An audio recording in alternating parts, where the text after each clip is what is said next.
Hello friends, welcome to my channel Pratap YouTuber চ্যানেলে আপনাদেরকে সুস্বাগত জানাই। আজকে আপনাদেরকে গ্রামীণ পদ্ধতিতে কিভাবে চিকেন কষা রেসিপি তৈরি করা হয় তা আপনাদেরকে জানাবো। তো চলুন শুরু করা যাক। এখানে ব্রয়লার মাংস রয়েছে 1 কিলো, তার সাথে রয়েছে পেঁয়াজ কাটা, ক্যাপসিকাম, ধনেপাতা, কাঁচা লঙ্কা, টমেটো কাটা। ফোড়নে রয়েছে তেজপাতা, শুকনো লঙ্কা, জিরা। তার সাথে রয়েছে রসুন, আদা, পেঁয়াজ বাটা। আর এখানে 4 ধরনের মশলা রয়েছে: হলুদ গুঁড়া, ধনিয়া গুঁড়া, মিট মশলা আর মিক্স মশলা। তাহলে আসুন কিভাবে চিকেন কষা রেসিপিটি তৈরি করা হয় তা আপনাদেরকে দেখানো হচ্ছে। কড়াইতে সরিষার তেল দিয়ে তেজপাতা, শুকনো লঙ্কা, জিরে গুঁড়া দিয়ে শুরু করছি। তেল গরম হয়ে গেছে, এতে ফোড়ন দিয়ে দিলাম। ফোড়ন দেওয়ার পরে দিলাম পেঁয়াজ কুচি,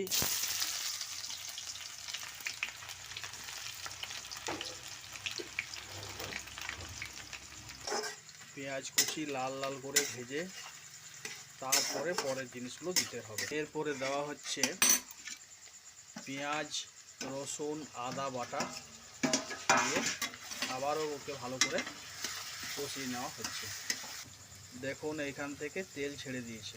এরপরে দেওয়া হচ্ছে টমেটো কুচি। টমেটো কুচি দেওয়া হলো। এবার টমেটো কুচিটা দিয়ে ভালো করে নেড়ে নিতে হবে। টমেটো ভালো করে সিদ্ধ করে নিতে হবে এবং টমেটোর থেকে মশলার থেকে তেল যেমন ছেড়ে দেয় সেইভাবে তৈরি করে নিতে হবে। দেখুন আস্তে আস্তেই মশলার থেকে তেল ছাড়া শুরু করে দিয়েছে। এরপরে দিতে হবে চিকেনটা এর মধ্যে দিয়ে ভালো করে কষিয়ে নেব। এর মধ্যে চিকেন দিয়ে ভালো করে আস্তে আস্তে করে কষিয়ে নেব এবং চিকেন থেকে যতক্ষণ না তেল ছাড়বে ততক্ষণ পর্যন্ত আমরা কষাতে থাকব। চিকেনটা এরপরে ঢাকা দিয়ে দিলাম, যাতে চিকেনটা আস্তে আস্তে সিদ্ধ হয়ে যায় এবং আলুগুলো সিদ্ধ হয়ে যায়। ঠিক আছে, চিকেনের মধ্যে কোনো রকমভাবে জল দেওয়া এখন যাবে না, কারণ চিকেন থেকে যে জলটা বেরোবে ওতেই চিকেনটা সেদ্ধ হয়ে যাবে। দেখুন বন্ধুরা, এখনও পর্যন্ত মশলা, ক্যাপসিকাম, ধনিয়া পাতা, কাঁচা লঙ্কা এখনও পর্যন্ত কিন্তু মাংসের মধ্যে যায়নি।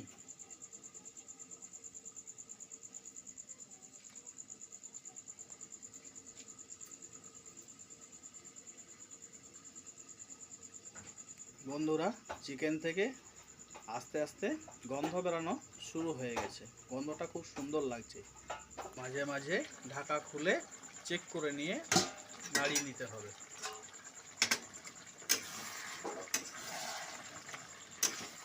যাতে করে মাংসটা কড়াইয়ের মধ্যে না লেগে যায়। দেখুন বন্ধুরা, এই মাংস থেকে অটোমেটিক জল ছেড়ে দিয়েছে।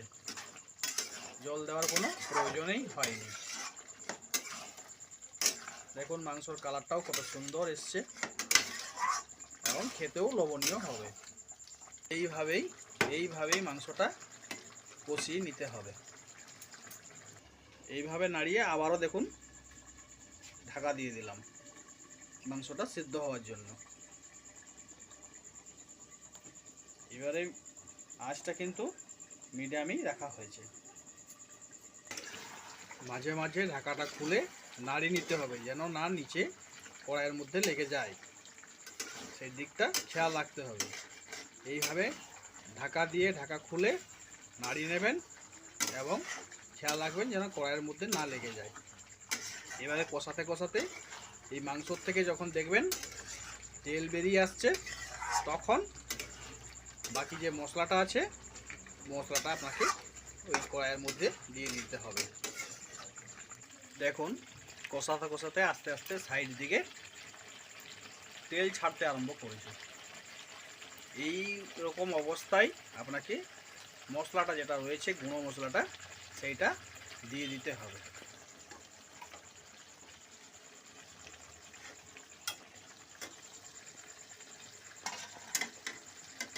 দিয়ে তাতে ভালো করে নাড়িয়ে মিক্স করে নিতে হবে।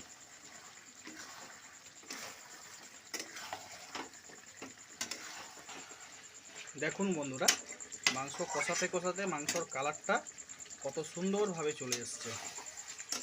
এরপরে যে বাকিগুলো রয়েছে কাজগুলো, ক্যাপসিকাম, ধনেপাতা, কাঁচা লঙ্কা, এগুলো আস্তে আস্তে মিক্স করতে হবে।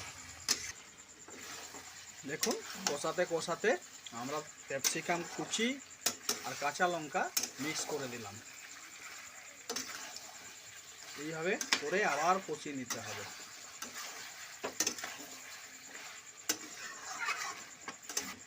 দেখুন বন্ধুরা, কষানো থেকে তেল ছাড়া শুরু করে দিয়েছে। এই মতো অবস্থায় গরম জল ঢেলে ঢাকা দিয়ে আবার মাংসটা বাকি যেটা সেদ্ধ হয়নি সেটা সেদ্ধ করে নিতে হবে। দেখুন জল দেওয়ার পরে, গরম জল দেওয়ার পরে মাংসর কালারটা দেখুন কিভাবে আসছে। এটা মাংসটা একটু ফুটে যাক, তারপরে আপনাদের কাছে ফিরে আসছে। বন্ধুরা, আপনারা ভাবতে পারেন যে মাংসের মধ্যে লবণ দেওয়া হয়নি, কিন্তু লবণ মাংসটা ম্যারিনেট করার সময় লবণ, তেল, সরষের তেল আর হলুদ দিয়ে ম্যারিনেশন করে রাখা হয়েছিল পরিমাণ মতো, ওই জন্য লবণ দেওয়া হয়নি। দেখুন বন্ধুরা, মাংসর কালার কত সুন্দরভাবে এসছে।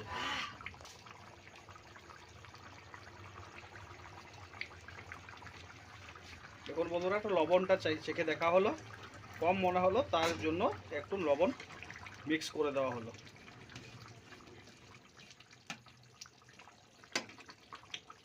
বন্ধুরা, ঢাকা খুলে গরম মশলা দিয়ে আবারও ঢাকনা লাগিয়ে সেদ্ধ করার জন্য যত অবশিষ্ট ঢাকা দিয়ে রাখা হয়েছে। এরপর মাংসটা হয়ে এসছে, ধনিয়া পাতা দিয়ে মাংসটা নামিয়ে নেওয়ার পালা। দেখুন বন্ধুরা, যতটা পরিমাণ আপনাদের গ্রেভি দরকার অতটা পরিমাণে রেখে এরপরে ধনিয়া পাতা দিয়ে নামিয়ে নেব এবং পরিবেশন করার জন্য রেডি হয়ে গেল গ্রামীণ পদ্ধতিতে চিকেন কষা। আপনাদের কেমন লাগলো আপনাদের জানাবেন। লাইক, কমেন্ট, শেয়ার অবশ্যই করবেন। আপনাদের লাইক, কমেন্ট, শেয়ার একান্ত জরুরি। দেখুন বন্ধুরা, মাংসর কালার কত সুন্দর এসছে। এরপরে মাংস আপনাদেরকে একটু খেয়ে স্বাদটা কেমন হয়েছে তা জানাচ্ছি। আপনারাও এইভাবে বাড়িতে চেষ্টা করে দেখবেন, নিশ্চয়ই ভালো হবে।